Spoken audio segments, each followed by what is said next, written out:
Hola amigos, vamos a intentar hacer un vídeo breve y que no os aburráis, ¿no? Ya pensando en hacer un vídeo concretamente para YouTube, algo que no ocurría con los anteriores, que era una cosa más privada, pero bueno, animándome a esto, vamos a ello. Hoy quiero contestar a las dudas acerca de cómo responder a la segunda pregunta de la selectividad en Andalucía.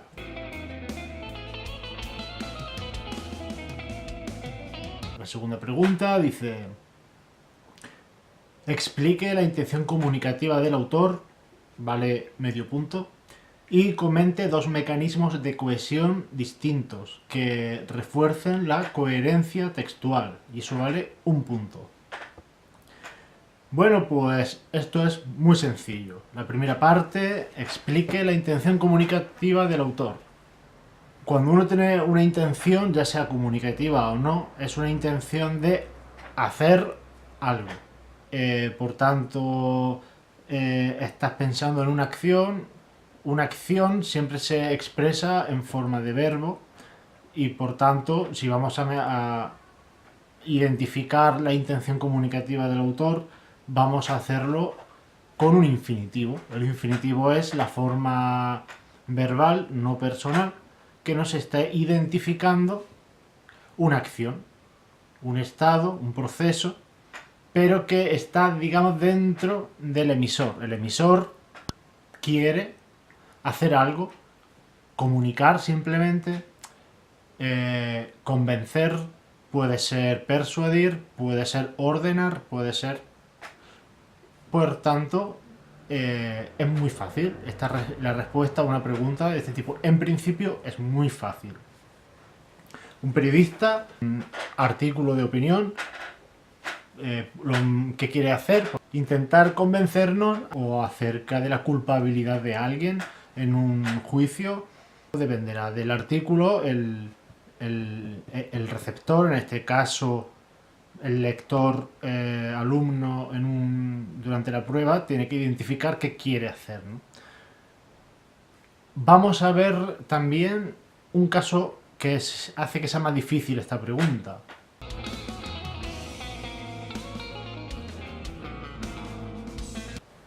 Cuando estamos hablando de autor en una obra literaria, ¿cuál es la intención comunicativa del autor de una novela? Pues esa es desahogarse, una forma de, sí, de ver el mundo que lo transmite de un modo literario, digamos, trabajando el propio código o de un modo poético, estético. Por tanto, esta pregunta con un texto de literatura no tiene mucho sentido. Un poeta, bueno, si hablamos de un poema de Cernuda que puede entrar, ¿qué intención comunicativa tiene? A ver, el poeta puede tener una intención a la hora de escribir el poema muy distinta a la intención que puede tener como acto comunicativo. Es decir, él puede querer desahogarse a la hora de escribir el poema, pero a la hora de comunicar el poema, su intención puede ser querer ganar un concurso, no en el caso de Cernuda, darse a conocer como poeta, hacerse famoso, ganar dinero. Bueno, eso puede ser también un novelista, ¿no? O sea, a la hora de dar a conocer una obra literaria, ¿cuál es la intención? Entonces aquí hay una trampa. Seguramente en la respuesta a esta pregunta, cuando hace referencia a un novelista o a un poeta, hay que ir más allá. Seguramente se refiere a cuál es la intención comunicativa muy concreta, muy precisa de ese fragmento, dando a entender que busca algo más allá de querer escribir una novela. Se entiende que en una conversación entre Andrés Hurtado y Turrioz, pues seguramente haya que ir más allá y pensar que Pío Baroja tiene la intención comunicativa de hacer una reflexión acerca de formas distintas de ver la realidad, una más analítica, otra más reflexiva, podríamos llamarla. Sabemos, como conclusión, esta parte, la intención comunicativa del autor, ya sea periodístico o ya sea novelístico o poemático, hay que irse a un verbo más allá de querer ser escritor, querer publicar y todo eso, que es lo que en realidad habría que decir en muchos casos. Hay que irse a decir, pues bueno, que el poeta, el novelista, el periodista quiere hacer una reflexión, quiere hacernos reflexionar a nosotros, que cambiemos la mentalidad.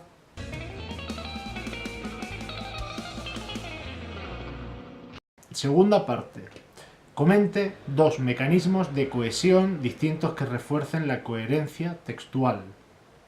Vale un punto.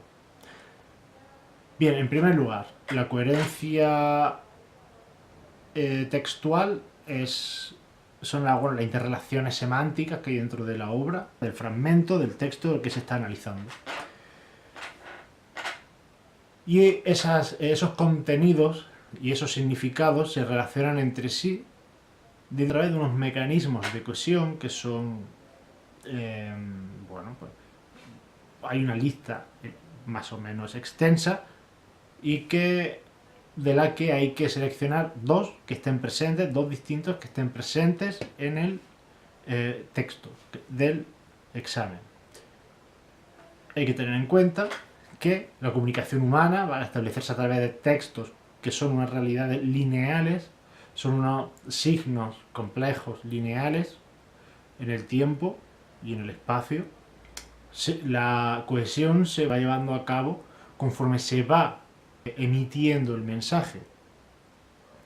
No es como un cuadro, que es un signo simultáneo donde está toda la información a la vez.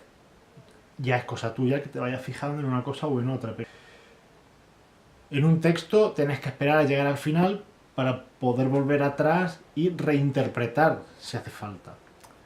Bien, esto es importante porque los mecanismos de cohesión en general consisten en esto, en lo que ya ha salido y lo que va a salir, que estén relacionados de un modo concreto. Bien, yo a mis alumnos en cuarto de la ESO y en primero de bachillerato le enseño muy pocos. Bien, yo enseño en primer lugar conectores, luego enseño la elipsis. Por ejemplo, el sujeto de un verbo no aparece, seguramente el sujeto ya esté o ya sea también el sujeto del verbo anterior, por ejemplo. Pues ya tenemos dos oraciones o dos enunciados relacionados. De la anáfora se vuelve también hacia lo dicho, pero con otra palabra que sustituye a la anteriormente mencionada, y esto se hace con los pronombres. Pueden ser personales, pueden ser demostrativos, pueden ser posesivos también, pueden ser adverbios también, como por ejemplo allí, cuando se hace mención a un lugar que acaba de mencionarse. Por tanto, la anáfora, la deixis anafórica, la vemos. Vemos también la sinonimia y luego la hiperonimia y la hiponimia. Hiperonimia y hiponimia, estos son los que vemos y solamente con estos puedes solventar esta pregunta de un modo satisfactorio, porque solo te piden dos que estén presentes. Por tanto,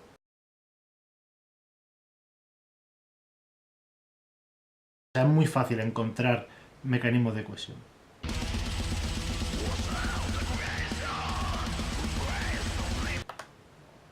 ¿Cómo se evalúan estas preguntas? ¿Qué podemos hacer para conseguir el punto y medio completo?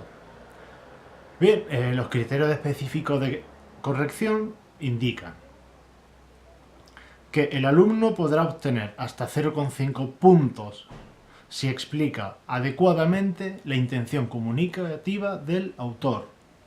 No tiene dificultad. Nos vamos a decir lo que se espera que digamos. Es decir, que el autor quiere expresar una idea, el autor quiere hacernos reflexionar, el autor quiere convencernos, el autor reflexiona él sobre la vida, sobre la muerte, sobre su sexualidad, a lo mejor en el caso de un poema de Cernuda, sobre la injusticia, y a la vez pretende con esa reflexión hacernos dudar acerca de... Bueno, nos podemos enrollar un poquito más, pero no hace falta hablar mucho. Y obtendrá hasta un punto el alumno que mencione explícitamente dos mecanismos de cohesión distintos, presentes en el texto, y comente de manera clara y concisa cómo refuerzan la coherencia textual. Pues, como hemos visto en este texto, ¿vale? Aparece la palabra ayuntamiento en el subtítulo y aparece la palabra ayuntamiento en el último párrafo. Pues decimos, aquí hay una reiteración del sustantivo ayuntamiento. Aparece, por ejemplo, la palabra consistorio, sinónimo de ayuntamiento. Otro, por ejemplo, haciendo con el mismo referente, es el mismo ayuntamiento en ambos casos. ¿Cómo refuerza la coherencia textual? Pues bien, este artículo va sobre un problema que ha habido en una concejalía del ayuntamiento de este pueblo. Pues bien, todo el tema del artículo va en torno a este suceso que ocurre en este lugar. El hecho de que se repita ayuntamiento y ayuntamiento, ya desde el subtítulo hasta el último párrafo, hace que se cree en nuestra mente pues esa relación, esa trabazón de todo el texto. Llegamos al final, aparece la palabra ayuntamiento y sabemos de qué ayuntamiento estamos hablando. Por tanto, la coherencia se mantiene a través de este mecanismo de cohesión. No olvidemos que cohesión significa eso, unión. Y luego, por ejemplo, cuando aparece la palabra regalo en el primer párrafo y presentes en el cuarto párrafo, pues es lo mismo.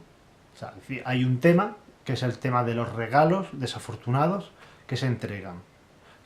Y al aparecer la palabra, al principio regalo, se presenta el tema y aparece luego otra vez la palabra presentes. O sea, se mantiene el tema a lo largo del texto. Por tanto, hay una buena coherencia mantenida o reforzada por la aparición de un sinónimo, presentes, que provoca, por otro lado, la diversidad o diversificación léxica, que ayuda a darle otro color al texto, que no sea tan monótono y tan aburrido, que siempre parezcan las mismas palabras, todo el rato hablando de regalos.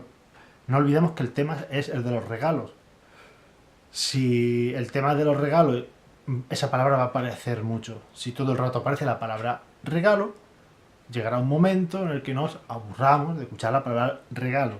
Se convierte como en un soniquete que siempre se mantiene detrás. Pues eso se evita utilizando sinónimos. Bien, pues dicho esto, es muy sencilla esta pregunta y hemos visto cómo se va a corregir, que no tiene mucha dificultad, ¿vale? Sería 0,5 puntos si dices la intención del autor correctamente.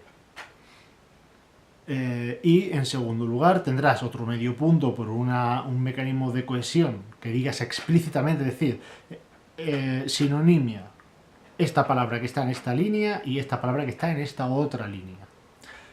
Y luego explicas cómo se utiliza o cómo afecta a la cohesión. Y otros 0,5 puntos cuando hagan lo mismo con otro mecanismo. Bien, pues creo que ha quedado claro, creo que es sencillo. Aquí hay un punto y medio regalado, ¿vale? Prácticamente a cualquier persona que haya leído un poco. Espero que no haya sido muy aburrido, mucho más que los anteriores, seguro que no. Pero espero que tampoco se haya quedado cerca, espero que se haya visto bien, que se entienda. Intentaremos seguir mejorando las ediciones y estoy dispuesto a que cualquier pregunta, cualquier duda, me la hagáis para poder solventar vuestras dudas, ¿vale? Así que nada, os animo a que me preguntéis, deis de preguntas para que yo tener también más claro qué puede interesar, qué puede ser útil para hacer un vídeo nuevo. Por tanto, nada, gracias a los que veáis el vídeo y nos vemos en el próximo.